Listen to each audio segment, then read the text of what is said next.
গোপের এক সাইডে পোঁছ মেরে দিলেন, ছটফট করে ওনার একটা ছেলে মারা গেল। কথা শুনছেন? সম্রাট বাবরের পীর বলছে, হে কাজী সাহেব, এখনো সস্থান হন। 1992 সাল, তার মানে এখান থেকে 33 বছর পূর্বে। আমাদের তখন ভালো জ্ঞান হয়েছে। জি, বাবরি মসজিদকে ভাঙা হয়েছে, কিন্তু জানেন এই বাবরি মসজিদ করেছিলেন সম্রাট বাবর। কি করেছিলেন? সম্রাট বাবর। তিনি আল্লাহওয়ালা লোক ছিলেন। যেখানটায় অযোধ্যার বাবরি মসজিদ, ওইখানে ছিল সম্রাট বাবরের পীর শাহ আবু আলী কালান্দার রহমাতুল্লাহ আলাইহি হুজরা খানা। সুবহানাল্লাহ। শাহ আবু আলী কালান্দারের মাজার রয়েছে দিল্লি ছাড়িয়ে পানিপত নামক জায়গায়। আমি তার মাজার জিয়ারতে গেছি। আমি তার মাজার জিয়ারতে গেছি। প্রিয় ভাই, এই শাহ আবু আলী কালান্দার রহমাতুল্লাহ আলাইহি ছিলেন সম্রাট বাবরের কি বলেছি বলেন মস্ত বড় পীর। জি জি, তো সম্রাট বাবরের পীর মোল্লা জীবন, সম্রাট বাবরের পীর শাহ আবু আলী কালান্দার, তিনি ওই অযোধ্যার যেখানে বাবরি মসজিদ, ওইখানে ছিল তার ঝুপড়ি, তার হুজরাখানা, তার ওজিফা আমলের জায়গা। সুবহানাল্লাহ। আর ইন্তেকালের বাদে এই পীরের স্মৃতি স্বরূপ সম্রাট বাবর তার বিশিষ্ট সচিব মীর বাকেরকে দিয়ে ওই মসজিদ বানান পীরের স্মৃতিতে। উরির নাম বাবরি মসজিদ। মনে থাকবে কি গো? এ কথা কি মনে হচ্ছে আজকে হোসেনপুরে বলবো বলে বুঝতে পেরেছি নাকি? এসব মুখস্থ করে সাজিয়ে এসে বলার জিনিস নয়, আল্লাহ বলাচ্ছেন বলছি। তো সম্রাট বাবরের পীর শাহ আবু আলী কালান্দার রহমাতুল্লাহ আলাইহি মাঝে মাঝে তিনি দিল্লিতে যেতেন। তার সাথে তার ভক্ত, তার মুরিদ সম্রাট বাবরের কাছে। এই পর্যন্ত মনে রাখবেন। এবার সম্রাট বাবরের রাজত্বকালে দিল্লির চিফ জাস্টিস ছিলেন, প্রধান বিচারপতি ছিলেন হযরতে আল্লামা পীর কাজী সানাউল্লাহ পানিপতি রহমাতুল্লাহ আলাইহি। আমি তার মাজারে গেছি। কত বড় আলেম, যার লেখা কিতাব তাফসীরে মাযাহিব। জি জি, কতটা বলবো তা মনে করুন এই হাত নিচে দেখুন, এত উঁচু একখানা কিতাব লিখেছে।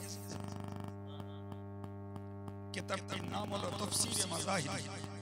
তার কবরে রয়েছে। আল্লাহু আকবার। তো কাজী সানাউল্লাহ পানিপতি তখন দিল্লির প্রধান বিচারপতি।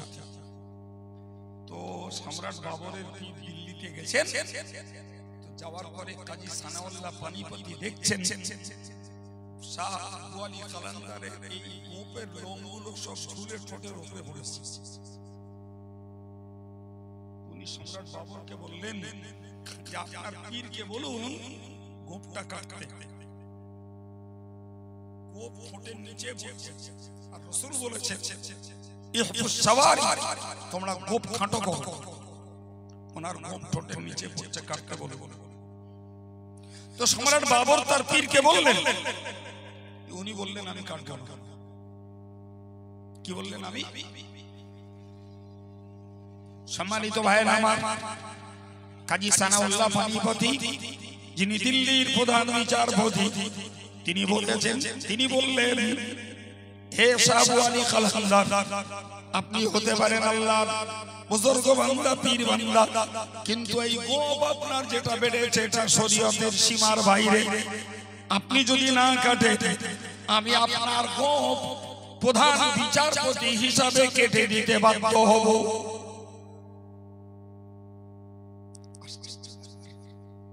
আমি কেটে দিতে বাধ্য হব।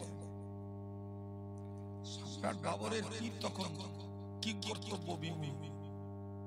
কাটলে কি হবে, না কাটলে কি হবে, কিন্তু কাজী সাহেব বিচারপতি একদম দৃঢ়।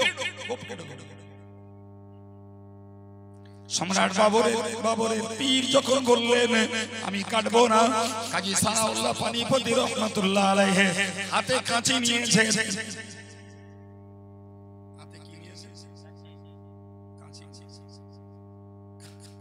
তো এই সময় শাহ আলী কালান্দার পীর সাহেব কাজী সানাউল্লাহ পানিপতিকে বললেন, হুজুর একটু চোখটা বন্ধ করুন, করে দেখুন আমার গোপের মর্যাদা কত। উনি বললেন আমি দেখতে পাচ্ছি আপনার গোপ আল্লাহর আরশ মহল্লার কাছে ঝুলছে।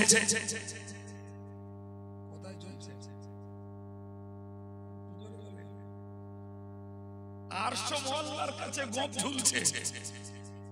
এই গোপের মর্যাদা কম না বেশি? এই জোরে বলেন, বেশি, অনেক বেশি। তো ওয়ালি কালান্দার যখন দেখালেন যে আমার গোপটা আরশ মহল্লাতে ঝুলছে, দেখুন, কাজী সানাউল্লাহ পানিপতি পরক্ষণে বললেন, হুজুর আপনি চোখটা বন্ধ করে দেখুন, আপনি কি দেখতে পান? সম্রাট বাবরের পীর ওয়ালি কালান্দার বললেন, ওগো কাজী সাহেব আমি দেখতে পেলাম যেখানে গোপ ঝুলছে তার পাশে একটা কাঁচিও ঝুলছে। আর একটু চিল্লে বলে, মরদের লড়াই, কার লড়াই? ইনি এনার গোপ দেখাচ্ছেন আরশ মহল্লাতে, আর বিচারপতি দেখাচ্ছেন গোপ কাঁচি। আর কিছু করার আছে? উনি কাঁচি ধরলেন, গোপের এক সাইডে পোষ মেরে দিলেন, ছটফট করে ওনার একটা ছেলে মারা গেল। কথা শুনছেন? সম্রাট বাবরের পীর বলছে, হে কাজী সাহেব এখনো সাবধান হন, যদি আপনি আপনার গোপে আরেকটা গোপে হাত দেন আপনার আরেকটা ছেলেও মারা যাবে। কাজী সানাউল্লাহ পানিপতি বললেন, জি আল্লাহ আমাকে দুটো সন্তান দিয়েছেন, দুটোই যদি মরে যায় তাও আচ্ছা, শরীয়তের যেটা ফতোয়া সেটা আমি দিতে বাধ্য। দুটি জায়গায় যদি আল্লাহ তিনটে সন্তান দিতেন, সেও মারা গেলে তাতেও আমি পিছপা হব না বলে আরেক গোপে পোঁচ মেরে দিলেন। আরেকটা ছেলে ছটফট করে মারা গেল। কি বুঝলেন? এর নাম শরীয়ত, এর নাম ফতোয়া, এর নাম আলেম, এর নাম একনিষ্ঠতা, এর নাম খোদা ভীরু আলেম, এর নাম আল্লাহ ওয়ালা আলেম। জি আল্লাহর কি হুকুম, আল্লাহর পরীক্ষা। জি রিওয়ায়েতে এসেছে পরবর্তীকালে তার বাচ্চা দুটোকে আল্লাহ আবার জিন্দা করে দিয়েছেন। মাঝখানে পরীক্ষা নিলেন যে কাজী সাহেব শরীয়তের ফতোয়ার উপরে কত শক্ত, কত মজবুত, এটাকে আল্লাহ পরীক্ষা করে দিলেন। হ্যাঁ বাবা, ফতোয়া তো আজকে চার দোকানে ফতোয়ার বিয়ে হয়ে গেছে।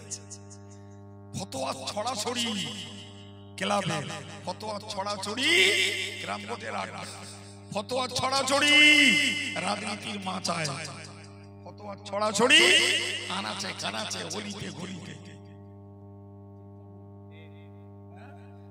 ফতোয়ারও অভাব নেই, মুফতিরও অভাব নেই, আল্লামারও অভাব নেই।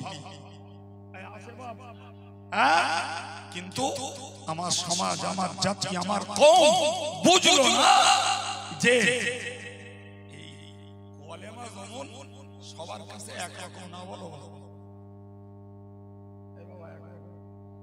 এক কলেমা পড়ে নামাজি, সেই কলেমা পড়ে আর একজন বেনামাজি, এক কলেমা পড়ে একজন দাড়িওয়ালা, সেই কলেমা পড়ে আর একজন বেদাড়ি, এক কলেমা পড়ে একজন মাতাল, সেই কলেমা পড়ে আর একজন আল্লাহওয়ালা, এক কলেমা পড়ে একজন জিকির করে, সেই কলেমা পড়ে আর একজন গাল দেয়। জি এক কলেমা পড়ে একজন হালাল রোজগার করে, মেহনত করে, সেই কলেমা পড়ে আর একজন মেরে ধরে চিটিংবাজি করে খায়। একই কলেমা,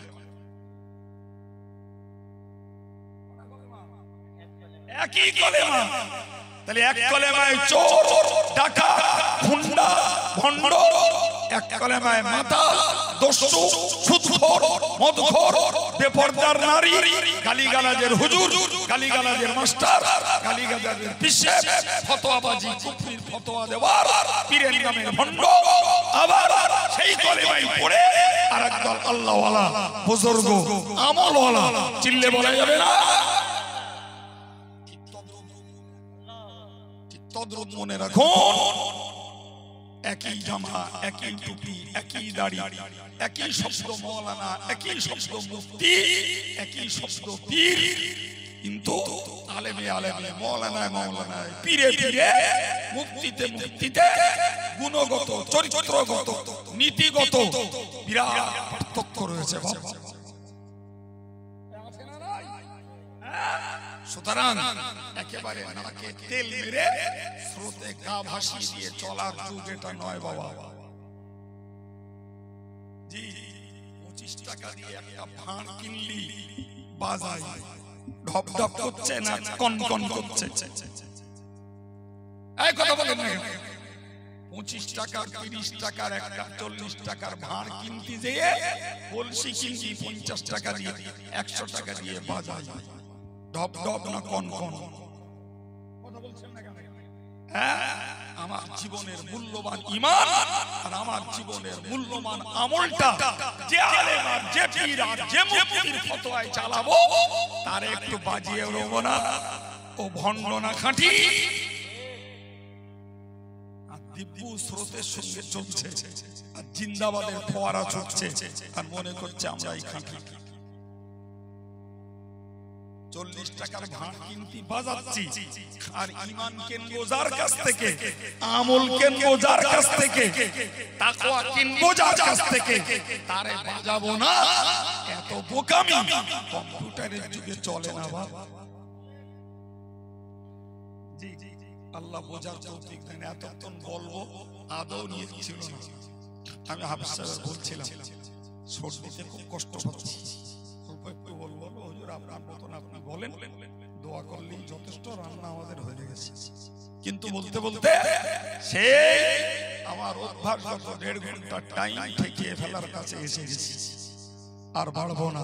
দুটো আয়াতের কথা আপনাদেরকে শুনিয়েছি, বাস্তবমুখী তাফসীর বুঝিয়েছি যে ভাই আলেম অমুক তমুক, আচ্ছা ভাই ঠিক আছে থাকো তোমার জায়গায়, আমি অমুককে মানি, তার ফতোয়ার বাইরে যাব না। আমি অমুক পীরকে মানি, তার আখলাক আমলের বাইরে আমি যাব না। তুমি আছো সাইড করে দিলাম, যাও তোমার কাজ থাকবে।